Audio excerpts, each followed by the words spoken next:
Olá, pessoal do sétimo ano, tudo bem? Aqui é a professora Kátia. Estou gravando esse vídeo para falar de dois temas, do Renascimento e das grandes navegações. Estou gravando com a webcam do computador, então talvez a qualidade não fique tão boa, tá? Mas é o que tem para hoje, eu ainda estou começando, tá bom?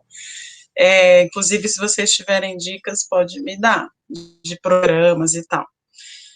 Gente, eu vou fazer um breve resumo sobre esses temas, até porque eu já passei para vocês alguns vídeos com resumos sobre eles, né? Mas eu quero principalmente que vocês façam uma reflexão comigo de que maneira os temas do Renascimento e das grandes navegações que dizem respeito ao contexto do século XV e XVI, de que modo eles estão presentes aqui nos nossos dias, hoje, agora, né, na nossa sociedade.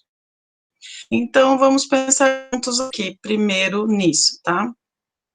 Hoje em dia, no Brasil, existem muitas pessoas, olha só, mais ou menos 11 milhões de pessoas que dizem acreditar que a Terra é plana, tem até um movimento para isso, chamado terraplanismo.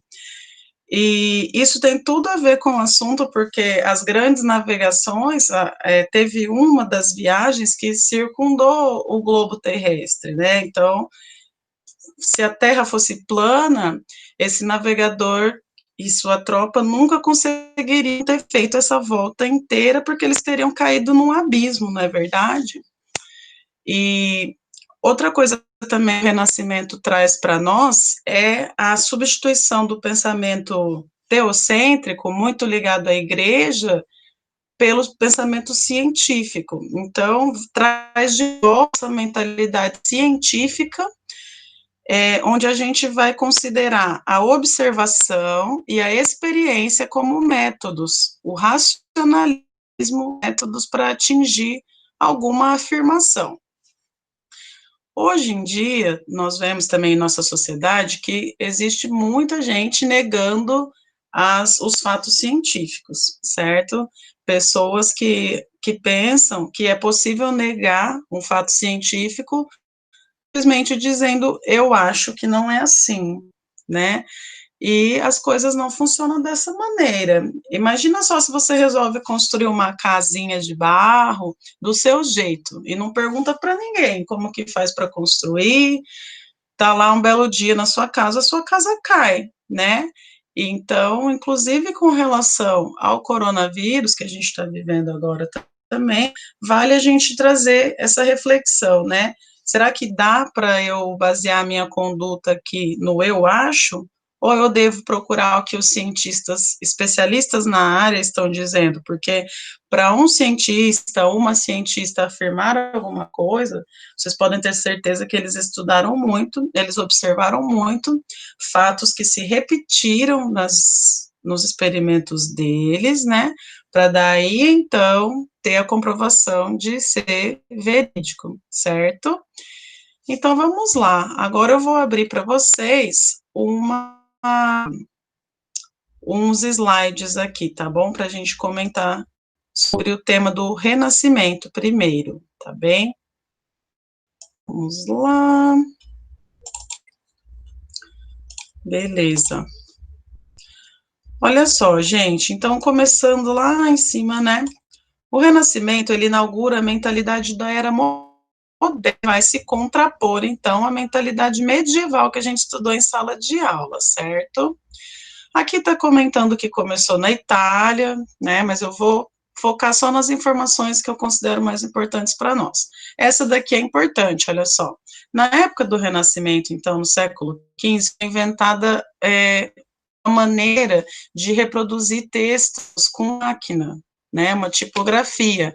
E antes disso, como a gente estudou, para se reproduzir um livro, tinha que se escrever. Você que fica aí reclamando de copiar isso, copiar aquilo, imagina a vida de um monge medieval, né, que ficava lá, um monge copista, copiando os livros, né, todo dia. A, a, a imprensa, né, ela trouxe a possibilidade das ideias se divulgarem muito mais rápido, muito mais gente ter acesso a livros, a novas ideias. E essas novas ideias da época aqui do Renascimento, gente, são ideias que dizem respeito principalmente à classe burguesa, né, a burguesia, dos comerciantes. Só lembrando que a classe da burguesia não tinha privilégios na sociedade medieval, né, só os nobres e o clero tinham privilégios. A burguesia estava ali procurando um lugar ao sol. Ao lado da ascensão econômica, os burgueses também queriam ter que as suas ideias chegassem ali à sociedade, né? Porque eles estavam aumentando o poder econômico deles. Eles queriam ter influência nessa parte das ideias também, da cultura, certo? Então, olha só, no Renascimento, como diz aqui, o antropocentrismo começou a ser um valor. Antropocentrismo é a concepção do homem como o ser mais importante, o homem no centro do universo, então os homens vão passar a se preocupar em estudar a si mesmos, seu corpo, a sua mente, as suas capacidades de ir além, de evoluir, tá bem? O individualismo, então, o que vai enxergar cada pessoa como um ser em potencial, que tem várias coisas para serem desenvolvidas. O que isso tem de diferente com relação à Idade Média? Na Idade Média, as pessoas eram vistas de uma maneira mais coletiva, né, tirando a sua individualidade. Se você era um servo, você tinha aquela vida de servo até morrer, né, morando no mesmo feudo, você era visto principalmente pelo seu papel social, pela sua classe social. Se você era do clero, você teria relativo poder ali no mundo da influência, das ideias, e por aí vai, né? Já que com o individualismo, não, ó, cada pessoa vai ser vista como um ser único. O classicismo, que é a busca dos renascentistas pela cultura clássica, que é de Grécia e Roma antiga. Então, daí que vem o nome Renascimento. Eles estão tentando fazer voltar, renascer a cultura da Grécia e da Roma antigas, certo? Naturalismo, que é o interesse pelo estudo da natureza, tanto do homem quanto do mundo em geral. Experiencialismo. Os renascentistas trouxeram, então, à tona essa questão de realizar experiências que, por muito tempo, na Idade Média, né, lembrando que durou aí 10 séculos, mais ou menos, por muito tempo era proibido fazer experiências, inclusive de abrir o corpo humano, né, desculpa, para ver o que tinha dentro, como funcionavam os órgãos e tudo mais. E o espírito crítico, né, de todos poderem passar a questionar a sociedade, como está escrito aqui, questionar os valores, né, e não aceitar simplesmente porque alguém falou. Agora, então, resumindo os valores do Renascimento, né, aqui seria interessante vocês anotarem no caderno. Antropocentrismo, que é o homem, homem, no centro das preocupações. Individualismo, cada pessoa vista na sua individualidade. Classicismo, cultura grega e romana, que vai voltar aqui para os estudiosos do Renascimento. Naturalismo, experiencialismo e espírito. E algumas ciências que se desenvolveram através desses estudos dos renascentistas. Anatomia, que estuda o corpo humano, astronomia, que estuda os astros, os planetas, botânica, que estuda as plantas, zoologia, que estuda os animais, geografia, que estuda o planeta Terra, e a farmacopeia, que são os medicamentos, que estuda os medicamentos. Com relação à produção artística, eu vou pular essa parte dos autores, tá? Que são autores que vão trazer, então, as ideias que a gente acabou de discutir, e vou também pular essa parte da arquitetura, e vou para a parte da pintura, tá? Olha só que descoberta interessante, para quem já viu alguém pintando um quadro, hoje em dia se usa muito a tinta a óleo, né? E a tinta a óleo ela é boa porque ela demora para secar, possibilita que o pintor faça, a pintora, um quadro mais elaborado.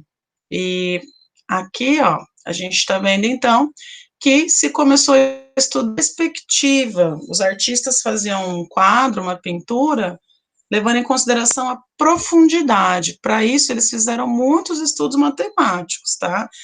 Não é um conhecimento assim que veio para eles, veio do céu e eles colocaram na tela. Eles estudaram muito para desenvolver essas técnicas, tá? A técnica da profundidade, então você olha para uma tela, você consegue ver a profundeza dela, ela não é uma coisa plana ali para você, né? Só para vocês verem uma diferença, ó, de uma tela medieval, que aqui no topo de uma igreja, e a Mona Lisa, que é uma das pinturas de Leonardo da Vinci da época do Renascimento. Na Mona Lisa, vocês veem uma preocupação muito maior, né? O artista conseguiu atingir muito mais um realismo. Parece uma fotografia, é uma representação praticamente perfeita. E a outra tela, não, você percebe que a imagem é mais plana, os rostos são parecidos, os rostos têm menos expressão e tal, tá bom? Então, o Renascimento vai trazer essa revolução, assim, de trazer a matemática, muito estudo, para deixar as telas bem mais realistas do que elas eram antes, tá? Através do estudo da figura humana também, né, que esses artistas faziam. E da natureza de maneira geral, olha lá, o que tinha na pintura deles: naturalismo, racionalismo, o equilíbrio na tela, tá bom? E aí mais algumas pinturas renascentistas, para a gente olhar, para depois, olha bem essa última imagem aqui de baixo, olha só, Retrato de Homem, de Antonello da Messina. Perfeito, né? Parece realmente um retrato que você tirou ali na máquina de fotografia. Na escultura também vai prevalecer esse realismo, essa exaltação do corpo humano, tá? Estão vendo só? Escultura aqui de Davi, do Miguel Ângelo, muito parecida com as esculturas gregas e romanas da antiguidade, né? Na Idade Média, imagina só, gente, que na mentalidade medieval os artistas podiam fazer esculturas de pessoas assim nuas e esse estudo do corpo? Não podia, tá? Agora aqui no comecinho da modernidade, a mentalidade então está começando a mudar. E eu acho que era isso sobre o Renascimento, certo? Agora vamos partir então para as grandes navegações, tá bem? Aqui tem uma imagem da caravela portuguesa, como vocês sabem, foram os portugueses que inventaram esse modelo de barco que acabou servindo para dar essa volta ao mundo, né? E vamos lá. Agora aqui estão as viagens que aconteceram saindo de Portugal e Espanha nos séculos XV e XVI. Espero que esteja dando para vocês verem, tá? Porque é bem interessante essa tela, olha só. Então, a primeira viagem, as primeiras viagens são essas que estão com a flecha vermelha, saindo de Espanha e Portugal e indo para a costa da África, ali pelo Oceano Atlântico. Viagens mais curtas, certo? Depois disso, deixa eu ver aqui, gente, que não está aparecendo, hein? Não vai dar. Não, vai sim, olha lá. Eu queria que vocês dessem uma olhada nessa viagem em azul escuro, veja bem. Nessa viagem, o navegador e a sua tropa, que eu estou querendo ver o nome dele, que não estou conseguindo, eles saíram lá da Europa, passaram contornando aqui a América, aí no Oceano Atlântico, foram para o Oceano Pacífico, chegando pela Ásia, lá pelo Oceano Pacífico, e retornaram pelo Oceano Índico até chegar novamente ao Atlântico e voltar para a Europa. Portanto, quem coordenou essa viagem foi Fernão de Magalhães. Então, como eu tinha comentado no começo do vídeo, foi a primeira viagem que contornou o terrestre inteiro. E, querendo ou não, foi uma prova de que a Terra não era plana, porque se fosse plana, esse barco teria caído, né, gente? Vamos lá. O Oceano Atlântico era o mar desconhecido para os portugueses e espanhóis, mas olha o que eles estavam procurando. especiarias que estavam na Índia, né, que eles chamavam de índias naquela época, queriam comprar pimenta do reino, cravo, canela, açafrão. Hoje em dia você vai lá no mercado, tudo isso é barato, né? Você paga lá R$ 1 e pouquinho no seu pacotinho de cravo e vai feliz para casa fazer seu chá. Vocês já tomaram chá com cravo, canela, gengibre? Eu particularmente adoro, e muito bem para a saúde. Mas naquela época, gente, essas especiarias eram muito caras e eram muito importantes para as pessoas, porque eles usavam para temperar, por exemplo, a carne, para que ela demorasse mais para apodrecer. Tinha geladeira no século XVI? Óbvio que não, vocês sabem que não tinha, né? Então, tá aí uma das grandes importâncias das especiarias, né? Deixar a comida, que às vezes também grãos, cereais eram estocados, e aí com as especiarias era possível mudar o sabor desse alimento, deixar ele mais palatável, mais gostoso, né? Vamos lá. Então, o que eles queriam era chegar na Índia sem passar pelo oceano, me desculpa. Por que eles não queriam passar pelo mar Mediterrâneo? Porque ele estava dominado por árabes e por mercadores italianos. Então, os mercadores portugueses e espanhóis não conseguiam passar por lá, certo? Logo, eles tentaram achar outro caminho nas Índias, como vocês já devem ter percebido, a Índia fica na Ásia, né? Voltando lá, então, para a nossa apresentação, vamos lá.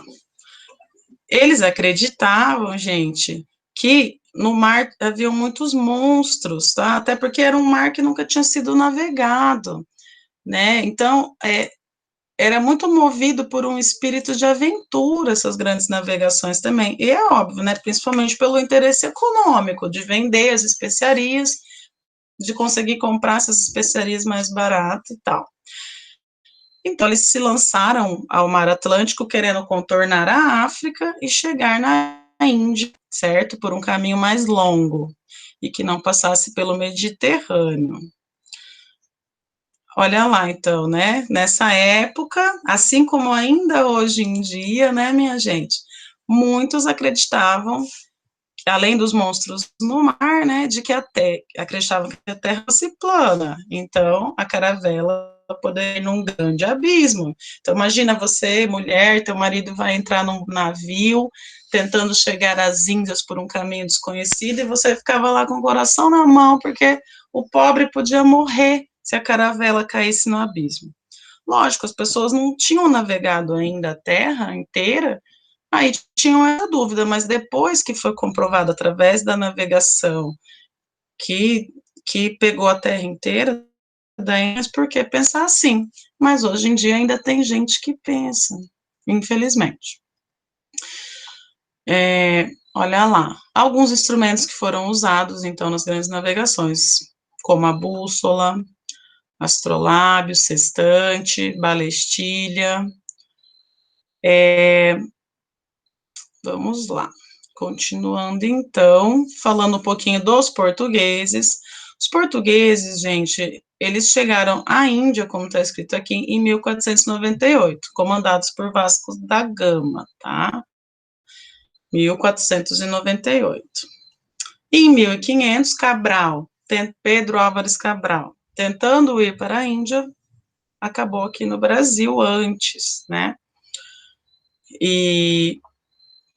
Porém, antes de Cabral, Colombo havia comandado uma expedição a mando do governo espanhol, ao patrocínio dos espanhóis, que chegou na América em 1492, tá bom? Na América Central. E quando Colombo chegou lá, pessoal, as pessoas, elas não... ele não tinha entendido que ele chegou num continente que ele não conhecia ainda. Ele pensou que tinha chegado na Índia. É por isso que ele denominou os habitantes da América Central de índios, e por muito tempo ficou essa denominação. Hoje em a gente indígenas, né, mas vem dessa origem o nome, tá? E depois de algum tempo, alguns anos, outro navegador, o Américo Vespúcio, foi quem percebeu que se tratava de um novo continente, e é por isso que o nosso continente recebeu o nome de América. Tudo bem? Voltando então lá para a tela.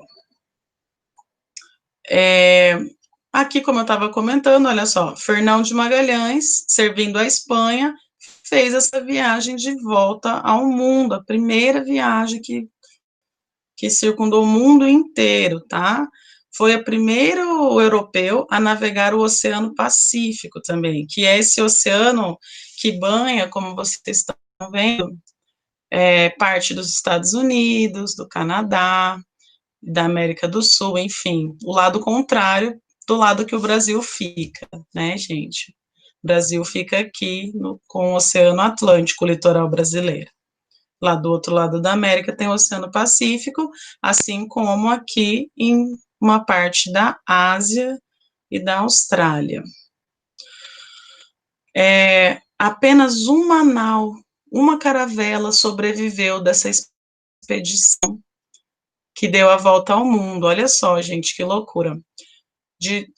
Tinha 270 homens no começo, sobraram apenas 17. A única nau remanescente foi a Vitória, que chegou lá de volta à Espanha, tá bom? E assim terminamos. Eu espero que vocês tenham gostado, eu espero que esse vídeo ajude vocês a relacionar os temas que vocês estão vendo com o nosso dia a dia de agora, né?